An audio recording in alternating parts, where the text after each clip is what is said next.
Hello everybody, Casey in the kitchen, and today we are going to be making zesty ravioli. So I hope you are having a great week and you're ready to learn a new recipe. Yes? All right, so we are going to start off with, let's see here.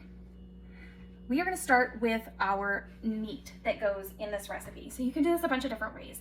I think the original recipe for this calls for some type of a sausage, a crumbled sausage, or you could do hamburger. I've actually adapted it to do like a turkey kielbasa. So with this, we are going to use our multi-cooker, which is our electric pressure cooker, but it does so much more. You can also sous vide in here, you can proof bread, you can make yogurt, you can make your rice, your beans, all the different things. So with this, we're gonna go ahead and get some oil down in there. Now we're gonna use the liquid gold, which is the garlic infused canola oil. I'm gonna flavor it. I'm gonna put a little bit of that down in the bottom. This is a 6-quart stainless steel pot, super easy for cleaning. I really like how well this cleans up. Also, did you know that you can sterilize with the multi-cooker? Yeah, you can sterilize things. Isn't that cool? All right, so we're gonna go ahead. We put the oil in there. We're gonna set it to sear. First option here is custom, which is what we're gonna use here in a little bit when we actually pressure cook this meal. The second option is sear. So that's like using a hot pan without using an additional pan. We're just gonna sear our onions and sausage down in the bottom of this pot. You've got all kinds of options here. It's all pre-done for you. There's an egg setting, poultry, beef, pork, seafood, white rice, whole grains, soup, beans, dessert, steamed, slow cooked, sous vide, yogurt, sterilized. Dun, dun, dun, dun, dun, dun. Okay. So all that is pre-programmed. It knows what to do, when to do it, how long to do it, all those things.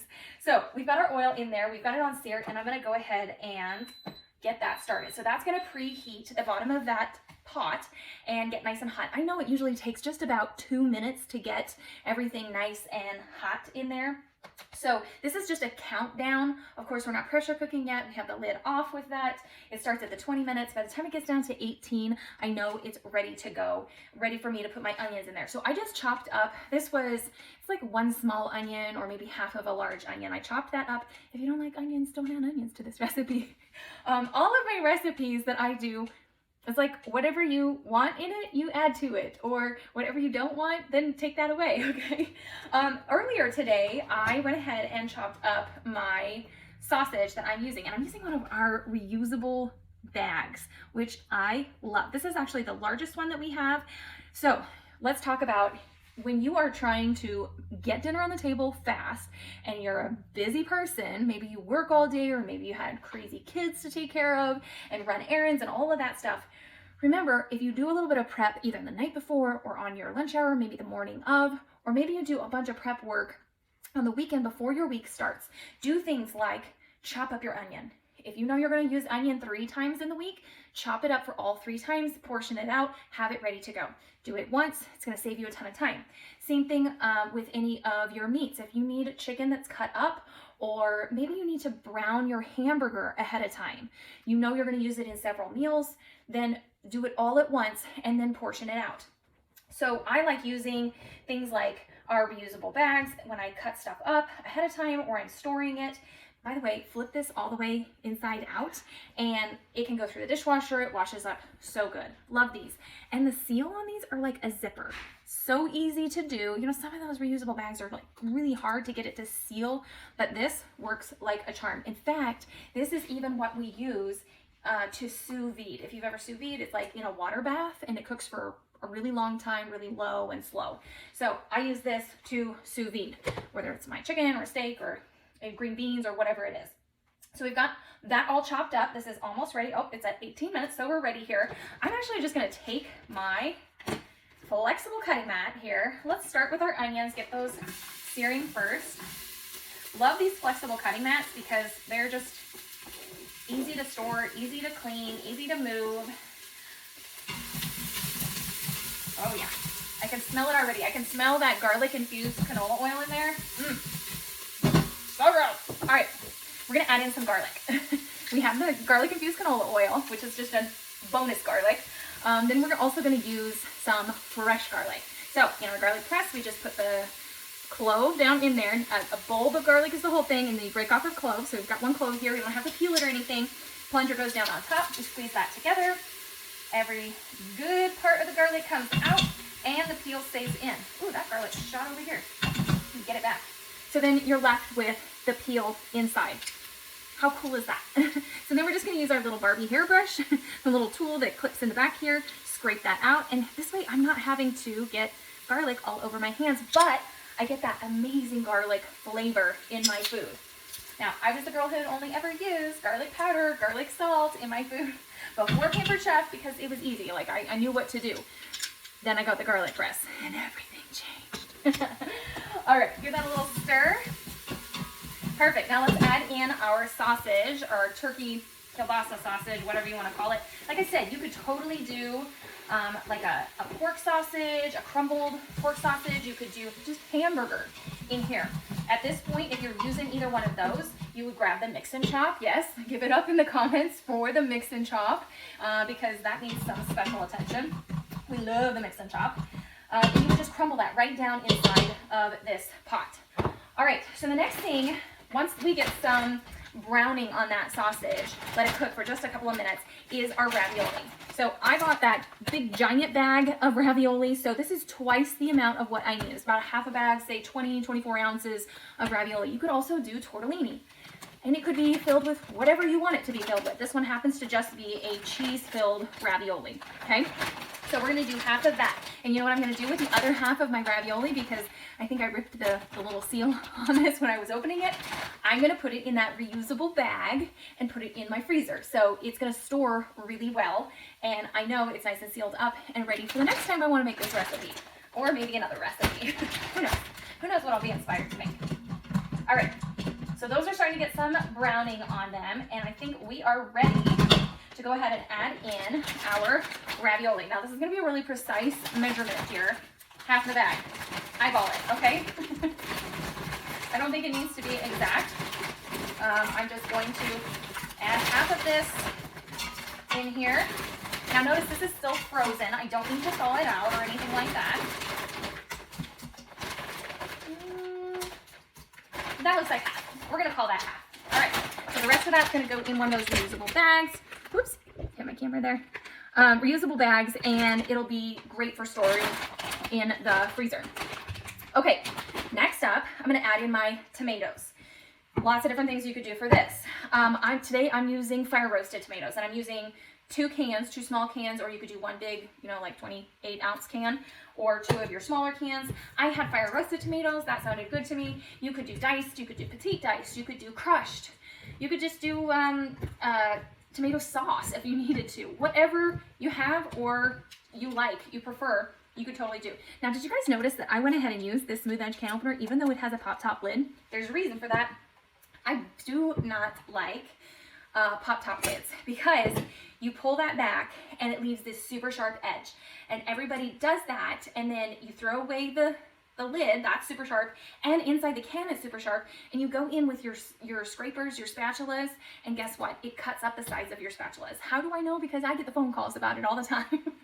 People are calling and saying, I don't know what happened to my spatula, but I do. I know what happened. You used it on those pop top cans. But by using the smooth edge can opener, everything is nice and smooth, no sharp edges. Now, I'm actually gonna just add a little bit of water to the bottom of this can, just a touch, I don't know, a couple tablespoons, and rinse that around and dump that in there just for a little extra liquid. So let me grab that.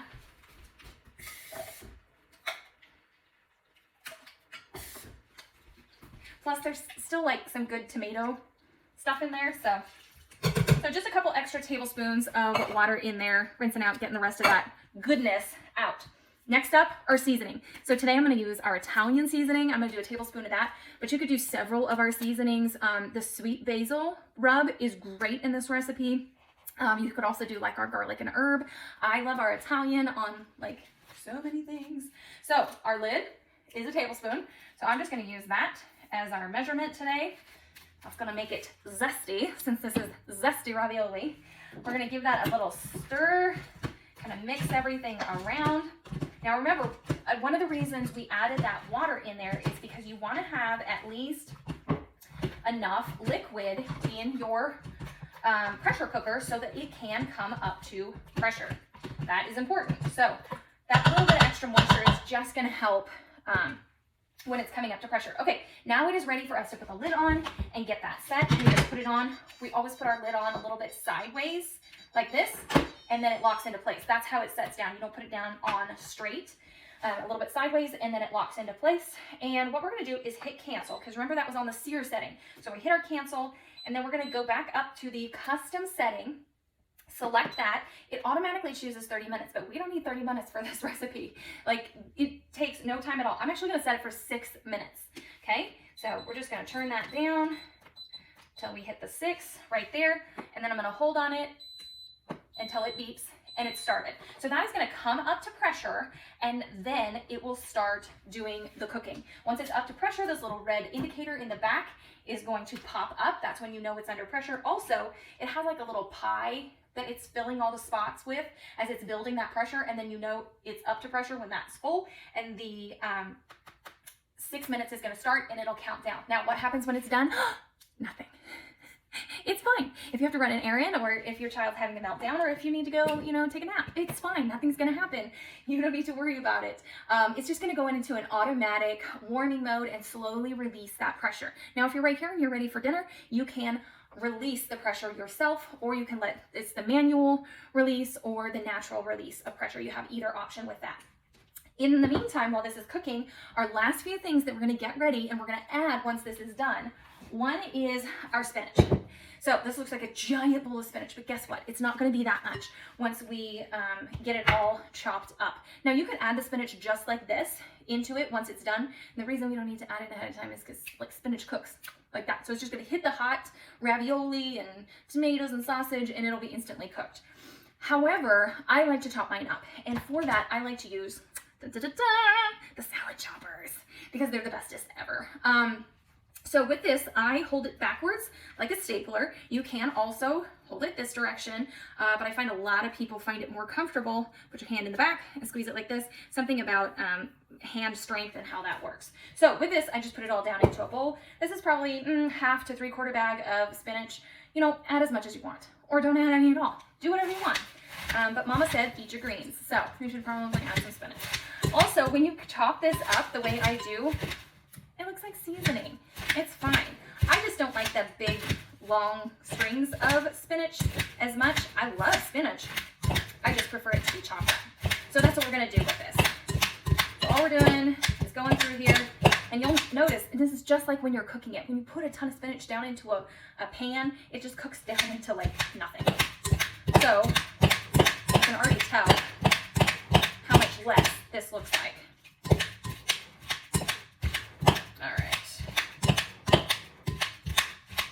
And you can chop it as fine as you want. And there you go. Just like that, your spinach is ready to go in there once that is cooked. And then the last few things we will add in there also once it is cooked is some heavy cream, which I have that measured out here in our Easy Read measuring cup. I've just got a 1/4 cup of that, just a little bit to make it nice and creamy. You could also use an alternative to that.